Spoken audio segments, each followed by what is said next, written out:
परमवीर जी, आपका स्वागत करते हुए आपको बताऊं कि हमारे साथ फोन लाइन पे हमारे पहले कॉलर जुड़ चुके हैं। उनसे जानते हैं कि उनके जहन में क्या सवाल है। नमस्कार, अपना नाम बताइए।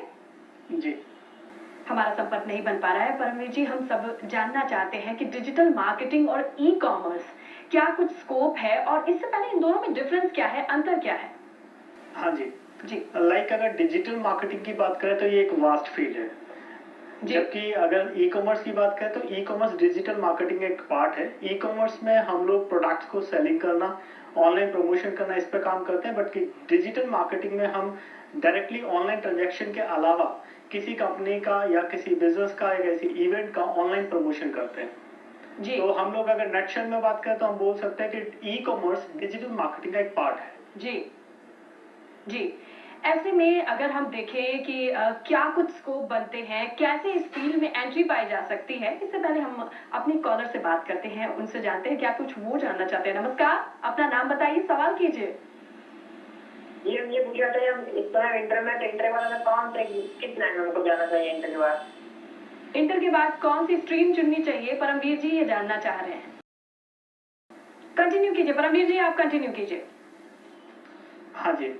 अगर हम लोग डिजिटल मार्केटिंग अगर आप इंटर के बाद में शुरू करना चाहते हैं तो एक्चुअली डायरेक्टली कोई भी इस तरीके के एंट्री लेवल नहीं है जिसमें आपको डिजिटल मार्केटिंग में आप डायरेक्टली इंटर के बाद एंटर कर सके जी। लेकिन अगर सपोज आप कोई भी टेक्निकल फील्ड लाइक बीसीए या कोई मैनेजमेंट फील्ड लाइक एमबीए या बीबीए को चूज करते हैं, ऑप्ट करते हैं, तो उसके बाद में आपको डिजिटल मार्केटिंग के प्रोफेशनल कोर्सेज पर आपको एक्सपर्टाइज करनी पड़ेगी। उसके बाद में ही आप डिजिटल मार्केटिंग फील्ड में एंटर कर पाएंगे। जी। परमवीर जी, यहाँ पे एक और सवाल बनता है। हमारे बहुत से दर्शक रूरल बैकग्राउंड में होंगे, जो गांव में होंगे, वो किस तरह से इस फील्ड को देख सकते हैं अपने फ्यूचर की ओर? क्योंकि देखिए, अगर बात करें शहरों की, शहरों में शायद पहले से नॉलेज है, इंटरनेट की फैसिलिटी भी है, हालांकि अब गांव की तरफ इंटरनेट बढ़ रहा है। अगर रूरल बैकग्राउंड से आए किसी स्टूडेंट को आप कैसे गाइड करोगे, सजेस्ट करोगे, अगर वो ई कॉमर्स या डिजिटल मार्केटिंग सेलेक्ट करता है अपने फ्यूचर के लिए? यदि रूरल बैकग्राउंड से कोई भी स्टूडेंट आ रहे हैं, उनके पास में इंटरनेट को लेकर बहुत ज्यादा एक्सपोजर नहीं है, तो मैं सबसे पहले उनको ये कहना चाहूंगा कि किसी भी प्रोफेशनल क्लासरूम कोर्स को ज्वाइन करके वो किसी भी डिजिटल की बेसिक नॉलेज गेन करें। सेकंड, क्योंकि डिजिटल मार्केटिंग में लैंग्वेज भी एक इम्पॉर्टेंट पार्ट है, तो इसलिए सबसे पहले वो अपनी इंग्लिश लैंग्वेज स्किल्स को थोड़ा सा एनहेंस करें और उसके बाद में कहीं इंटर्नशिप पर वर्कआउट करें। इंटर्नशिप बहुत ज्यादा एसेंशियल पार्ट है डिजिटल मार्केटिंग में नॉलेज गेन करने का। जी, तो इंटर्नशिप 4 to 6 मंथ का अगर नहीं हाँ, कंटिन्यू कीजिए। बिल्कुल बहुत जरूरी है, क्योंकि डिजिटल जब तक अगर हम लोग वर्किंग एक्सपीरियंस इन लोगों को नहीं होगा तब तक वो प्रैक्टिकली किसी भी प्लेटफॉर्म पर वर्कआउट नहीं कर पाते जी। और प्रैक्टिकल गेन करने के लिए इंटर्नशिप या ऑन जॉब ट्रेनिंग सबसे बेटर ऑप्शन हो सकता है। बिल्कुल। परमवीर जी, जैसा कि हम बात कर रहे हैं, हमारे साथ हैं हमारे अगले दर्शक जो गया बिहार से हैं, राहुल। नमस्कार, स्वागत है आपका शो में, सवाल कीजिए। आप मैडम क्या करना चाहिए? BA second year last year है। बीए लास्ट ईयर है जी। परमवीर जी, क्या कुछ सजेस्ट करना चाहेंगे? वैसे हमारा मुद्दा है डिजिटल मार्केटिंग और ई कॉमर्स, तो यहाँ क्या कुछ पॉसिबिलिटीज हैं आपके लिए, ये जरूर बताएंगे परमवीर जी। हाँ, देखिए, अगर आप बीए फाइनल ईयर में हैं और अगर आप नॉन टेक्निकल बैकग्राउंड से हैं, तो डिजिटल मार्केटिंग में नॉन टेक्निकल बैकग्राउंड में एक सोशल मीडिया मार्केटिंग और एक कंटेंट राइटिंग, दो फील्ड इस तरीके के ओपन है। सेकंड, थर्ड पार्टी जो मैनेजमेंट होता है, लाइक ई कॉमर्स वेबसाइट में ईबे, अमेजॉन एंड फ्लिपकार्ट के ऊपर भी कई कंपनीज बिजनेस कर रही हैं जी। उनके ऑनलाइन प्लेटफॉर्म्स को मैनेजमेंट करने के लिए, उनका प्रोडक्ट अपलोडिंग करने के लिए, उनके डिटेल्स के लिए हम लोग एंट्री कर सकते हैं जी। तो अगर आपने बीए किया हुआ है तो सबसे पहले रिक्वायर्ड है आप कोई भी बेसिक नॉलेज जो कि ऑनलाइन एंड ऑफलाइन दोनों अवेलेबल है, पहले वो ज्वाइन करें जी। वहां से आप 2 से 3 महीने 4 महीने के डिफरेंट कोर्सेज से आप बेसिक जानकारी इकट्ठी कर सकते हैं जी। उसके बाद में आप किसी भी कंपनी में एज एन इंटर्न वर्क करें, अपनी लैंग्वेज स्किल्स को एनहेंस करें और रेगुलरली टेक्निकल स्किल्स को एनहेंस करने के लिए रेगुलर प्रैक्टिस करते रहें, तो हार्डली 9 to 1 ईयर के अंदर आप डिजिटल मार्केटिंग में फुल फ्लेजेड करियर देख सकते हैं जी। परमवीर जी, आगे बढ़ते हैं, हमारे साथ है फोन लाइन पे हमारे अगले दर्शक। नमस्कार महेश, स्वागत है शो में, सवाल कीजिए। ई कॉमर्स में कैसे आगे बढ़ सकते हैं? पहले आप अपनी बैकग्राउंड को बता दीजिए। ताकि आपके हिसाब से कॉमर्स ग्रेजुएशन कंप्लीट है जी। परमवीर जी, राहुल के लिए क्या कुछ अपॉर्चुनिटीज बनती है ई कॉमर्स? हाँ जी, लाइक ई कॉमर्स में ज्यादातर केसेस में अगर आप क्या जॉब देखना चाह रहे हैं या स्टार्टअप की बात करना चाह रहे हैं, मैं ये जानना चाहूंगा राहुल। हाँ, डिजिटल इंडिया में। डिजिटल इंडिया, आप स्टार्टअप करना चाहते हैं? राहुल मैं आपसे, हाँ, स्टार्टअप या फिर जॉब? मतलब आप अपना खुद का बिजनेस देखना चाहते हैं या फिर कोई नौकरी ढूंढ रहे हैं? नौकरी, जी। परमवीर जी, जॉब? हाँ, मैं यही बात बोल रहा हूँ क्योंकि अगर नॉन टेक्निकल बैकग्राउंड है जी, जैसे आपने बीसीए या बीटेक या एमबीए या इस तरीके से मैनेजमेंट कोर्सेज नहीं किए हुए हैं, तो सबसे पहले आपको कहीं भी basic knowledge of digital marketing लेनी, नॉलेज गेन करनी पड़ेगी जी, उसके बिना आप डिजिटल फील्ड में या ई कॉमर्स में फील्ड में एंट्री नहीं कर पाएंगे। जी जी। यहाँ पे थोड़ी कंफ्यूजन परमवीर जी जो लगता है लोगों को हो रही होगी कि कॉमर्स, कि अगर वो कॉमर्स ग्रेजुएट हैं तो क्या वो एलिजिबल हैं ई कॉमर्स के लिए, या फिर सिर्फ कॉमर्स वर्ड कॉमन है, दोनों फील्ड डिफरेंट है? ये बिल्कुल डिफरेंट है। कॉमर्स फील्ड का ई कॉमर्स से कोई भी लेना देना नहीं है जी। ये सवाल लोगों के जहन में है कि अगर वो कॉमर्स ग्रेजुएट हैं तो क्या आगे चल के, इसीलिए जरूरी है कि ई कॉम है क्या और कहाँ कहाँ जरूरत पड़ती है इसकी।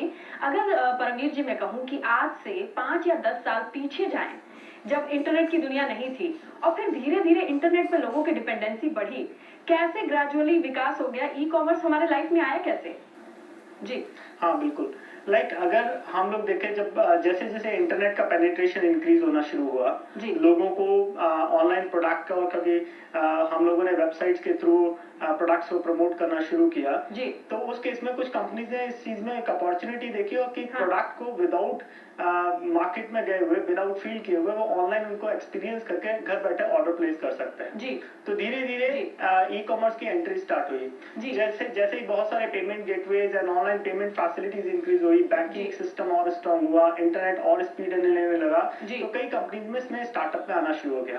अभी अगर हम लोग पूरे इंडिया लेवल पर देखें तो बहुत सारी ई कॉमर्स की छोटी छोटी कंपनीज भी स्टार्टअप की तरह बूम अप कर रही हैं और वो अपने इवन द हैंडीक्राफ्ट जैसे छोटे आइटम में भी वो भी अपने ऑनलाइन प्लेटफॉर्म पर थ्रू आउट द एपिसोड हम कोशिश करेंगे हाँ जी, ई कॉमर्स के बारे में आपसे जानने की। ये बहुत अच्छी स्टोरी है, हमें जानना बनता है। अभी हमारे साथ है कॉलर, फोन लाइन पे काफी देर से वेट कर रहे हैं, उनसे बात करते हैं। नमस्कार, अपना नाम बताइए, सवाल कीजिए।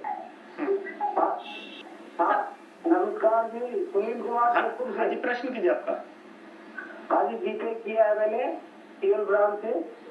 जी, बीटेक सिविल ब्रांच से किया है। हाँ, तो आप जानना क्या चाहते हैं परमवीर जी से? अपनी नौकरी के बारे में, कौन से साइड में जाऊँ मैं अभी? जी, अगर आप डिजिटल मार्केटिंग या ई कॉमर्स के बारे में जानना चाहते हैं तो परमवीर जी आज आपको गाइड कर सकते हैं। अगर आपको ये अपॉर्चुनिटी सही लगती है तो ध्यान से सुनिएगा। वैसे हमने काफी कुछ डिस्कस कर लिया, बताइए। जी परमवीर जी। अगेन मेरा आंसर सेम है। अगर आपने बीटेक किया हुआ है तो डायरेक्टली अगर डिजिटल मार्केटिंग फील्ड में आप एंटर करना चाहते हैं तो उसके लिए आपको बेसिक इंफॉर्मेशन गेन करनी ही पड़ेगी। डायरेक्टली किसी भी डिजिटल मार्केटिंग कंपनी में आपके लिए ओपनिंग नहीं होगी जी, तो ये लेकिन प्रोसेस को फॉलो करेंगे। 3 to 4 मंथ्स अगर जी, ये बिल्कुल प्रोसेस का फॉलो करना पड़ेगा। आपको 4 to 6 मंथ्स एटलीस्ट अपनी स्किल्स को एनहेंसमेंट करने के लिए इन्वेस्ट करना पड़ेगा। उसके लिए आप विधिवत किसी कोचिंग इंस्टीट्यूट को ज्वाइन कर सकते हैं या फिर यूट्यूब या ऑनलाइन डिजिटल प्लेटफॉर्म्स के थ्रू, वीडियो मार्केटिंग के थ्रू भी, वीडियो कोर्सेज के थ्रू भी अपनी नॉलेज गेन कर सकते हैं। यस जी, करी मंत्रा में एक बार फिर से आपका स्वागत है। तो ई कॉमर्स और डिजिटल मार्केटिंग के बारे में आज हम बात कर रहे हैं। परमवीर जी हमारे साथ हैं, हमारे अगले कॉलर धनविजय। नमस्कार, सवाल कीजिए धनंजय। मैं 12वीं में हूँ।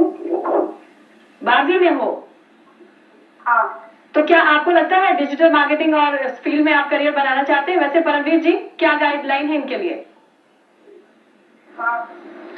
देखिए, मैं इसमें आपको बोलना चाहूंगा कि अगर आप अभी 12th क्लास में हैं तो एक रेगुलर अगर आप ग्रेजुएशन कोर्स ज्वाइन करें। साथ साथ में अगर जो भी आपकी स्किल सेट है, जैसे अगर आप कंटेंट राइटिंग में अच्छे हैं, अगर आपको लगता है आप राइटिंग स्किल्स अच्छी कर सकते हो तो आप उसको एनहेंस करें, तो content writing and blogging, content marketing जैसे फील्ड आपके लिए ओपन है। अगर आपको लगता है आप सोशल मीडिया वेबसाइट्स पर कुछ क्रिएटिव कर सकते हैं, लाइक फेसबुक, ट्विटर, और अदर सोशल मीडिया के ऊपर अगर आप कुछ अच्छा काम कर सकते हैं तो आप उनकी स्किल्स को एनहांस करें तो सोशल मीडिया मार्केटर के रूप में आप अपना फ्यूचर करियर देख सकते हैं। यदि आप टेक्निकल बैकग्राउंड में जाना चाहते हैं आफ्टर 12th क्लास तो आपके पास में टेक्निकल या डेटा एनालिस्ट जैसे फील्ड ओपन हो जाएंगे। अगर आपको लगता है कि आप खुद का कुछ स्टार्टअप करना चाहते हैं, ई कॉमर्स में एंटर करना चाहते हैं तो आपको third party platforms like eBay, Amazon, Flipkart, Snapdeal इस तरीके की वेबसाइट्स की मैकेनिज्म को समझना होगा और बहुत सारी ऐसी कंपनी जो कि प्लेटफॉर्म पर काम करती है वहां पर आपके लिए जॉब ओपनिंग्स ओपन शुरू हो जाएंगे। जी, तो अब जाते जाते समय की बात अगर मैं जी कंटिन्यू कीजिए परमवीर जी, थोड़ा सा वक्त है हमारे पास। अगर मैं अपने कॉलर्स को अगर फ्री मतलब सिंपली अगर ब्रीफ में अगर बात करूं तो आपको कुछ स्किल सेट हैं जिसको एनहांस करने की रिक्वायरमेंट है। बिल्कुल। इसके लिए कोई भी टेक्निकल बैकग्राउंड की डिजिटल मार्केटिंग फील्ड में एंटर करने की जरूरत नहीं है। अगर आप बीसीए से हैं या बीबीए से हैं या सिंपल प्लेन बीए ग्रेजुएट हैं या बीकॉम आपने किया हुआ है तो कुछ स्किल सेट हैं जैसे अगर आपने अभी मैंने बोला आपको अगर आप कंटेंट के बारे में अच्छा लिख सकते हैं तो आपके पास कंटेंट मार्केटिंग का फील्ड आएगा। अगर आप अच्छे क्रिएटिव हैं तो आप graphic designing, video production and content marketing and visual presentation of the content उस पर काम कर सकते हैं। यदि आप टेक्निकल बैकग्राउंड से हैं तो वेबसाइट डिजाइनिंग, वेबसाइट मेंटेनेंस जैसे फील्ड आपके लिए ओपन हो जाते हैं। अगर आप मैनेजमेंट फील्ड से हैं तो उस केस में आप डिजिटल मार्केटिंग डिजाइन माफी चाहूंगी, समय की बाध्यता है। Thank you so much for those details. दर्शकों से भी अनुरोध है कि हम ऐसे इंटरेस्टिंग करियर ऑप्शंस आपके सामने लाते रहेंगे। अगले शनिवार को भी आप कॉल कर सकते हैं, आपको गाइडलाइन जरूर मिलेगी।